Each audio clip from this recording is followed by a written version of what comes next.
নমস্কার বন্ধুরা, সবাই কেমন আছো? আশা করি সবাই খুব ভালো আছো। তো ঠান্ডা তো খুব পড়েছে, আর এই ঠান্ডার মধ্যে কিন্তু যারা ডালের বড়ি দিতে চাও একদম উপযুক্ত সময়। তো আমি আজকে নিয়ে এসেছি ডালের বড়ি কী করে বানাবো সেটা তোমাদের সাথে আজকে শেয়ার করব। আর এই ডালের বড়িটা আজকে বানাবো আমি মাসকালের ডাল দিয়ে। আর এই সময় যদি বড়ি বানানো যায় তাহলে কিন্তু বড়িটা খুব ভালোভাবে শুকাবে এবং গন্ধ হওয়ার কোনো চান্স থাকে না। আর গরম পড়ে গেলে বড়ি দিলে কিন্তু সেই বড়িতে একটা গন্ধ হওয়ার সম্ভাবনা থাকে, বড়িটা খারাপ হয়ে যায়। তো এইবার উপযুক্ত সময় এই সময়টা বড়ি দেওয়ার জন্য। তো আজকে বড়িটা বানাবো আর সেটা তোমাদের সাথে শেয়ার করব যে কি করে অল্প সময়ের মধ্যে তোমরা ঘরেই মাসকালের ডালের বড়ি বানাতে পারো। তো চলো কি করে বড়িটা বানাই আমি সেটা আজকে তোমাদের সাথে শেয়ার করব। আর যদি ভিডিওটা ভালো লাগে অবশ্যই একটা লাইক কমেন্ট শেয়ার করতে ভুলো না। যারা ফেসবুক থেকে দেখছো পেজটিকে ফলো করে আমার পাশে থাকবে, যারা ইউটিউব থেকে দেখছো তারা সাবস্ক্রাইব করে আমার পাশে থাকবে। তো চলো বানানো যাক গিয়ে ডালের বড়িটা। তো দেখো কলাইয়ের ডালগুলো কিন্তু আমি ভালো করে ধুয়ে নিয়েছি, অনেকবার করে ধুয়েছি, কারণ খোসাগুলো যদি ভালো করে না ধোয়া হয় তো খোসাগুলো থাকলে বড়িগুলো কিন্তু কালো হয়ে যায়।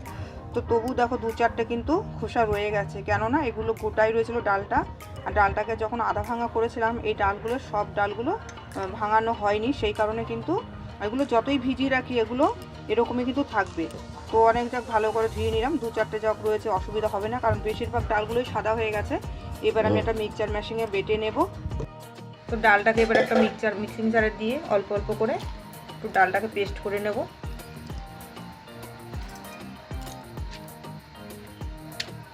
পুরো ভরে দেব না, আমি একটু ফাঁকা রাখবো। এবার দিয়ে দেব অল্প একটু জল। তো ডালটা দেখো কতটা মিহি করে কিন্তু বেটে নিয়েছি। এবার সব ডালগুলোকে এইভাবে একইভাবে বেটে নেব আমি।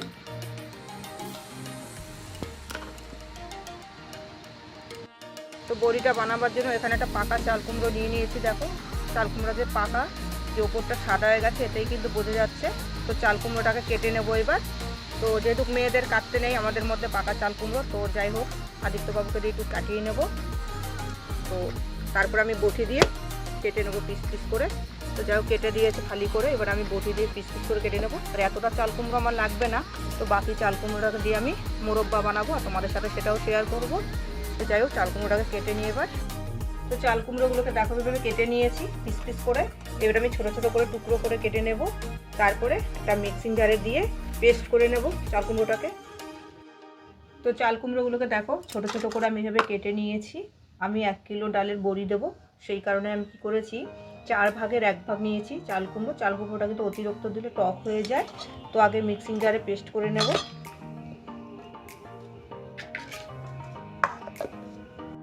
তো দেখো চাল কুমড়োগুলোকে কিন্তু আমি পেস্ট করে নিয়েছি, একদমই মিহি করে নিয়েছি চাল কুমড়োটাকে, যাতে ডালের সাথে ভালোভাবে মিশতে পারে।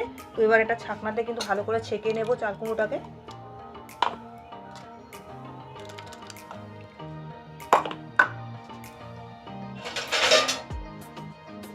একটু নাড়াচাড়া দিয়ে দেবো যাতে খুব সহজেই জলটা পড়ে যায়।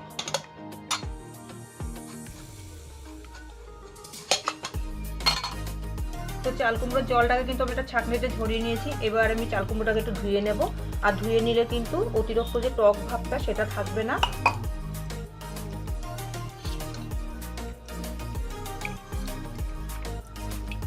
চাল কুমড়োটাকে বেশ দুবার করে আমি ধুয়ে নেব। তো জলটা দিয়ে ভালো করে ধুয়ে নিয়েছি আবার চাল কুমড়োটাকে। এবার একটা সাদা কাপড়ের মধ্যে আমি ভালো করে চিপড়ে নেব যাতে অতিরিক্ত জলটা বেরিয়ে যায়। তোমাদের কাছে যদি এরকম ছাঁকনি না থাকে তাহলে কিন্তু তোমরা এইভাবে ন্যাকড়ার মধ্যে প্রথম থেকেই করতে পারো। আর যদি মিক্সচার মেশিন তোমাদের কাছে না থেকে থাকে তাহলে কিন্তু এটা গ্রেটারে কিন্তু অবশ্যই চাল কুমড়োটাকে গ্রেট করে নিতে পারো, তাতেও কিন্তু খুব সহজেই সুন্দরভাবে চাল কুমড়োটা মিহি হয়ে যায়। তো চাল কুমড়োটাকে ভালো করে চিপড়ে এভাবে আমি কিছুক্ষণ ঝুলিয়ে রাখবো, জলটা কিন্তু এভাবে পড়ে যাবে।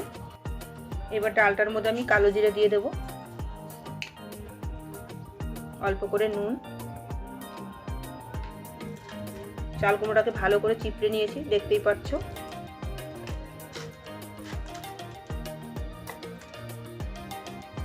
এবার ভালো করে ডালের সাথে কিন্তু চাল কুমড়োটা নুনটা কালো জিরেটাকে মিশিয়ে নেব। আর ডালটা কিন্তু যত ফ্যাটানো হবে তত কিন্তু বড়ি খুব হালকা হবে। আর যদি ডাল না ফ্যাটানো হয় ভালো তাহলে কিন্তু বড়িতে কোনো সময় রান্নায় দিলে ঝুল যাবে না ভেতরে। তো সেই ক্ষেত্রে কিন্তু ভালো করে তোমাকে ডালটাকে আগে ফেটিয়ে নিতে হবে।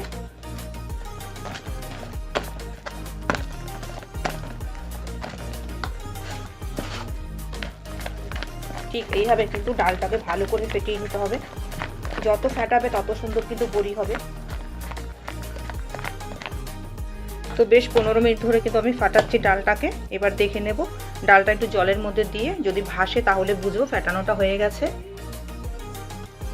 তো দেখো ডালটা কিন্তু সুন্দরভাবে ভাসছে, এতে কিন্তু বোঝা যাচ্ছে যা ডালটা কিন্তু ফেটানো আমার হয়ে গেছে। তো বড়ি দেওয়ার জন্য এখানে দেখো আমি দুটো থালা নিয়ে নিয়েছি, আর এখানে একটা চালনির মধ্যে কাপড় নিয়ে নিয়েছি। তো থালাগুলোর মধ্যে অল্প একটু তেল লাগিয়ে নেব, এতে বড়িগুলো খুব সহজেই উঠে যাবে। থালার মধ্যে ভালো করে তেলটা মেখে নেব।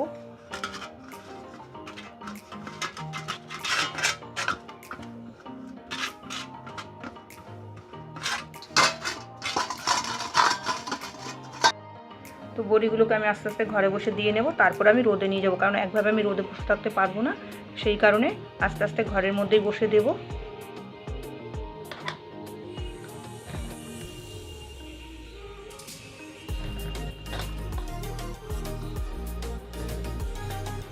আজকে এই বড়ির জন্য সারাটা দিন গেল আমার, সারাদিন সকাল থেকে, কারণ বড়ি জানো তো ধুতে হয় খুব। ডালটা না, এই কলাইয়ের ডালটার যা খোসাটা, এই ধুতে প্রচণ্ড সময় লাগে। তাও তো মিক্সচার মেশিনে বাটাতে যাই হোক তাড়াতাড়ি হয়ে গেল, আর শিলে বাটলে তো ভালোই সময় লাগে।